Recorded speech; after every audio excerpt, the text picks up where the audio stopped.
Soal tingkat kemiskinan Indonesia tercatat menurun, namun ironisnya ketimpangan antara si kaya dan si miskin justru meningkat. Konsumsi rumah tangga masih tetap menjadi penopang pertumbuhan ekonomi Indonesia, meski mencatatkan pertumbuhan tinggi bagi seluruh rakyat Indonesia. Nah, itu tadi beberapa cuplikan berita mengenai ketimpangan sosial atau kesenjangan sosial serta kemiskinan yang terjadi di Indonesia.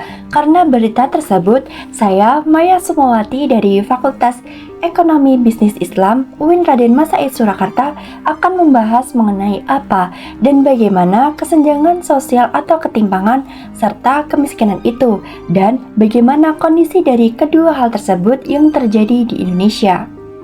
Kali ini saya akan menggunakan data yang saya ambil dari lembaga yang berwenang dalam menghitung serta memetakan angka kemiskinan di Indonesia atau yang sering kita kenal dengan Badan Pusat Statistik.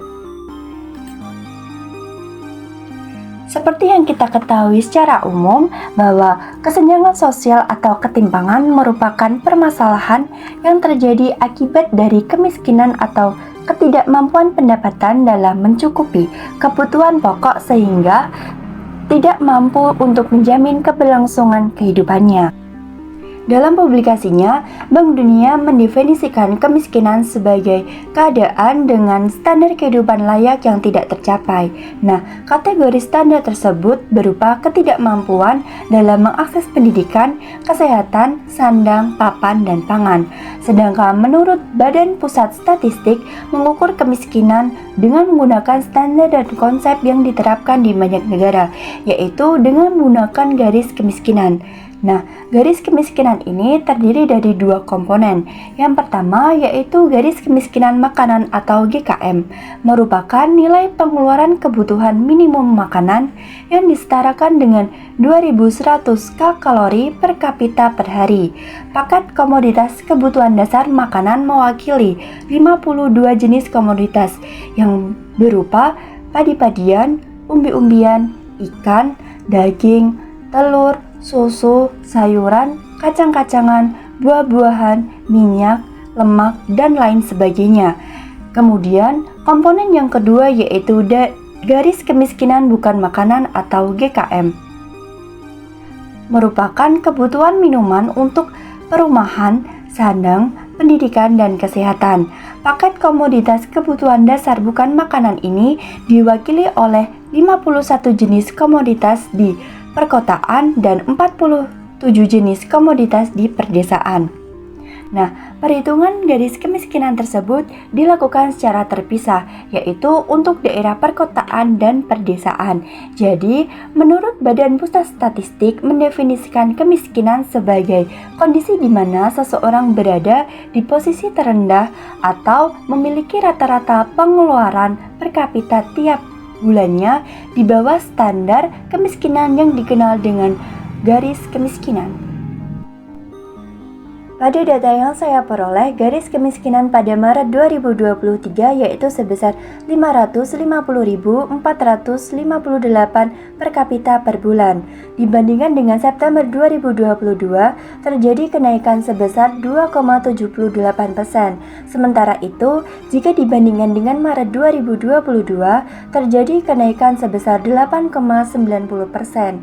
Nah, dari komponen garis kemiskinan atau GK tadi, maka terlihat bahwa peranan komoditas makanan masih jauh lebih besar yaitu 74,21% dibandingkan dengan peranan komoditas bukan makanan yang hanya sebesar 25,79%. Selanjutnya yaitu jenis-jenis kemiskinan.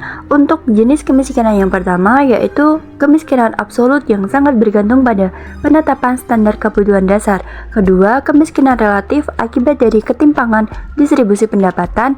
Dan yang ketiga, kemiskinan kultural karena adanya kondisi sosial budaya masyarakat yang berbeda dari satu daerah ke daerah lainnya. Karena Indonesia sendiri merupakan negara berkembang di mana perhitungan kemiskinan menggunakan pendekatan absolut. Dinyatakan bahwa tingkat kemiskinan akan turun ketika seluruh Indonesia dalam satu daerah mengalami peningkatan pendapatan yang sama, sehingga memiliki dampak netral pada ketimpangan atau disebut dengan inequality neutral growth. Dan di Indonesia tersendiri ada 3 ciri kemiskinan yang menonjol. Ciri yang pertama, karena banyak rumah tangga yang berada di sekitar garis kemiskinan nasional atau setara dengan PPP 1,55 dolar Amerika Serikat per hari, sehingga banyak penduduk yang tergolong tidak miskin tetapi rentan terhadap kemiskinan. Ciri yang kedua yaitu ukuran kemiskinan didasarkan pada pendapatan, sehingga tidak menggambarkan batasan kemiskinan yang sebenarnya.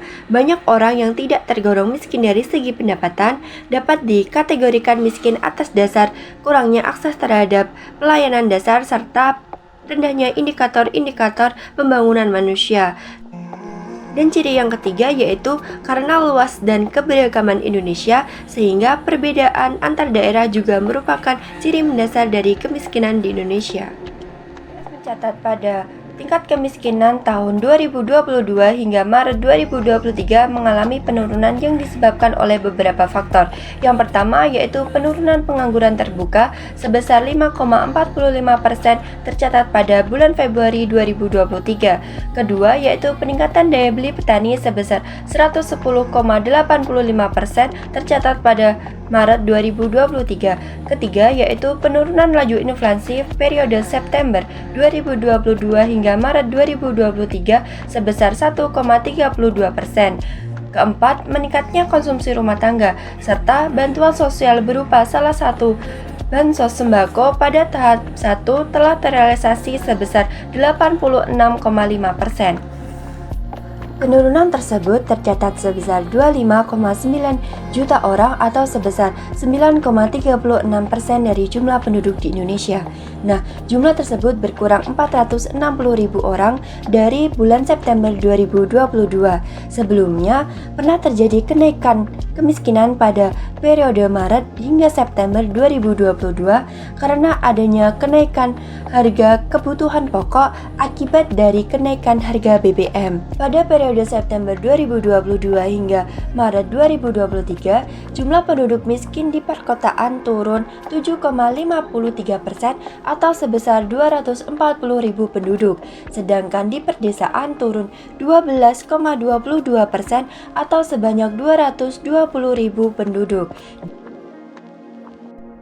Berdasarkan gambar pemetaan penduduk miskin masih terpusat di Pulau Jawa dengan jumlah 13.620 penduduk. Sedangkan untuk pulau dengan persentase penduduk miskin terendah terdapat pada Pulau Kalimantan yaitu 5,67% atau sebanyak 970.000 penduduk. Dan untuk pulau penduduk miskin terbesar berada pada Pulau Maluku dan Papua 19,68% atau sebanyak 1.510 penduduk. Pada data Indeks Kedalaman Kemiskinan P1 dan Indeks Keparahan Kemiskinan P2, Indonesia mengalami penurunan pada periode September 2022 hingga Maret 2023. Nilai Indeks Kedalaman Kemiskinan P1 dan Indeks Keparahan Kemiskinan P2 perdesaan lebih tinggi 2,035 poin untuk P1 dan 0,511 untuk P2 daripada perkotaan yang hanya 1,163 poin untuk P1 dan 0,281 poin untuk P2. Selain mengukur kemiskinan, BPS juga mengukur kesenjangan sosial yang merupakan jurang pemisah dan ketidakseimbangan dalam tatanan masyarakat, contohnya si kaya dan si miskin. Nah, BPS mengukur ketimpangan sosial melalui dua pendekatan. Yang pertama menggunakan Gini rasio. Gini rasio ini memiliki rentang nilai berkisar antara 0 hingga 1. Semakin kecil nilai Gini rasio, maka ketimpangan akan semakin rendah. Begitu pula sebaliknya. Rasio setelah tahun 2020, angka Gini rasio mengalami fluktuasi hingga mencapai 0,388 pada Maret 2023. Kondisi ini menunjukkan bahwa selama periode tersebut telah terjadi ketimpangan dalam pemerataan pengeluaran penduduk di Indonesia. Selain Gini rasio, BPS juga mengukur ketimpangan melalui persentase pengeluaran penduduk 40% terbawah. Persentase 40% pendapatan penduduk terbawah adalah 18,4%, artinya lebih rendah daripada persentase tahun 2022 yaitu 18,24%. Berdasarkan kategori ukuran Bank Dunia, persentase tersebut tergolong dalam kategori ketimpangan rendah.